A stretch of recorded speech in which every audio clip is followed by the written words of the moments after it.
నీ పేరేంటమ్మా? కావ్య అండి. ఓకే, రామ్ చరణ్ గారు గేమ్ చేంజర్ మూవీ, ఇటుపక్క డాకు మహారాజ్ బాలయ్య బాబు మూవీ వస్తుంది. ఈసారి ఏ మూవీ చూస్తారు? బాలయ్య బాబు కన్ఫర్మ్. ఎందుకు బాలయ్య బాబు లైకింగ్? ఆయనకున్న క్రేజ్ వేరు అన్నమాట. బాలయ్య బాబు గారు డైలాగ్ డెలివరీ చెప్పడం కానీ, డైలాగ్స్ చెప్తుంటే ఎలా అనిపిస్తుంది? థియేటర్లో మనం చూస్తాం కదా. అసలు ఆయన డైలాగ్ చెప్తే ఇక మనం చెప్పేదే ఉందండి. అసలు అంతే కదా, రచ్చే. ఓకే, బాలయ్య గారు డాకు మహారాజ్ మూవీ ఈసారి ఏ రేంజ్లో ఉండబోతుంది? ఎలాంటి హిట్స్ ఇస్తుంది అంటారు?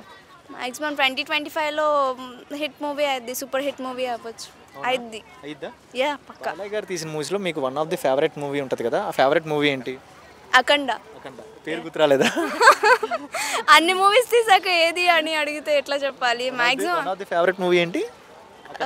అఖండ. అఖండ థియేటర్ పగల కొట్టేశారు అప్పుల్లో ఆయన మాటల డైలాగులతో. థియేటర్లు యూఎస్లో కూడా బ్రేక్ ఇచ్చేసినాయి. మరి ఈసారి డాకు మహారాజ్ మూవీ ద్వారా ఏమైనా ఎక్స్పెక్టేషన్స్, ఏమైనా న్యూ సెన్స్ కానీ, కొత్తగా ఏమైనా సెన్సేషన్ కానీ? అంతకు మించి అయింది అనుకుంటున్నా. ఇక్కడున్న యూత్ ఇంకొంచెం అప్పటి మీద కంపేర్ చేస్తే ఇంకొంచెం ఉంది కదా, సో అయింది. ఓకే, బాలయ్య బాబు గారు ఉన్నారు కదా, బాలయ్య బాబులో ఎక్కువగా మీకు లైకింగ్ అనేది ఉంటుంది కదా, ఏం లైకింగ్? ఆయన యొక్క స్టైల్ కానీ, ఆయన డైలాగే అసలు ఆ డైలాగ్, ఆయన యొక్క entries. Okay okay, coming to Balayya Babu ఉన్నారు కదా, కమింగ్ టు బాలయ్య బాబు, ఈసారి అయితే మూవీ ద్వారా అందరికి కాంపిటీషన్ ఇస్తారంటారు ఈసారికి ఈ మూవీస్ ద్వారా? పుష్ప 2 గణదేవర కాంపిటీషన్ అంటే నా ఎక్స్పెక్టేషన్స్ బట్టి బాలయ్య బాబుకి నో కాంపిటీషన్స్. ఆయనే హైలో ఉంటారు. 4 జనరేషన్ కవర్ చేసుకుంటూ వచ్చేస్తున్నారు కదా బాలయ్య. జై బాలయ్య. జై బా. Okay fine. హాయ్, నీ నేమేంటి? మేఘన. Okay fine. రామ్ చరణ్ గారు గేమ్ చేంజర్ మూవీ, ఇటు పక్క డాకు మహారాజ్ బాలయ్య బాబు మూవీ వస్తుంది.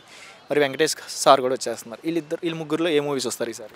గేమ్ చేంజ్ చాలా రోజుల తర్వాత ఎగ్జైటింగ్గా ఉంది రామ్ చరణ్ మళ్ళీ రావడం. సో గేమ్ చేంజర్ చాలా మంచి లుక్తో వస్తుంది. సో అందులో చాలా ఇంట్రెస్టింగ్ సీన్స్ కూడా ఉన్నాయి ట్రైలర్ ప్రకారం. So very excited to see that. Okay, one of the favourite movie ఉండేది కదా, సో బేసిక్గా రామ్ చరణ్ గారు తీసిన మూవీస్లో one of the favourite movie ఏంటి? Triple R. After triple R తర్వాత చాలా గ్యాప్ తర్వాత ఈ మూవీ వస్తుంది కదా, సో ఎలా ఫీల్ అవుతున్నారు? ఈసారి అందరూ వెయిటింగ్గా ఉన్నారా మూవీ కోసం? నేనైతే చాలా ఎగ్జైటింగ్ అండ్ వెయిటింగ్గా ఉన్నాను. After so much gap game changer వస్తుంది కాబట్టి. సో ట్రిపుల్ ఆర్ తర్వాత చాలా ఎగ్జైటింగ్గా ఉన్నాను ఈ మూవీ కోసం, అండ్ అందరూ చూడాలని అనుకుంటున్నాను. Okay, coming to Ram Charan గారు ఉన్నారు కదా, ఆయన యాక్టింగ్ అండ్ డ్యాన్స్ గురించి చెప్పాలంటే ఏం చెప్తారు? ఆబ్వియస్లీ డాన్స్ చాలా ఇష్టం, అండ్ ఆయన ఒక్కొక్క మూవీకి ఒక్కొక్క లుక్స్ అండ్ ఒక్కొక్క కట్అవుట్స్ ఉంటాయి. ఆయన పోలీస్ గెటప్లో చాలా బాగుంటారు, ఎస్పెషల్లీ ఇన్ ట్రిపుల్ ఆర్. చాలా ఇష్టం నాకు ఆ కట్అవుట్. సో కమింగ్ టు ఇప్పుడు బేసికల్లీ చూస్తున్నట్లయితే రామ్ చరణ్ గారు ఈ గేమ్ చేంజర్ మూవీ ద్వారా రీసెంట్గా వచ్చిన మూవీస్ అన్నిటికీ ఒక బ్రేక్ అనేది ఇచ్చేస్తాడంటారా? Maybe I'm expecting that.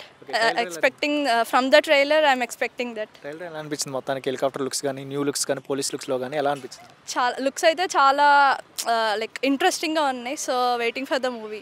Okay, ఈసారి రికార్డ్ అనేది బ్రేక్ చేయడానికి రెడీగా ఉన్నారు. మరి శంకర్ గారు డైరెక్టర్ కదా, వీళ్ళిద్దరు కాంబినేషన్ అదిరిపోద్ది అంటారు బేసిక్గా. Obviously I'm exciting and waiting for it. So like record break చేస్తారని ఎక్స్పెక్ట్ చేస్తున్నాను. పెద్ద పెద్ద మూవీస్ వచ్చినాక రెడీగా ఉన్నారు మరి బ్రేక్ చేయడానికి రామ్ చరణ్ ఫ్యాన్స్ కూడా? ఏదైతే పుష్ప 2 అయితే ఏంటి, గేమ్ చేంజర్ అయితే ఏంటి, దేనికి అదే.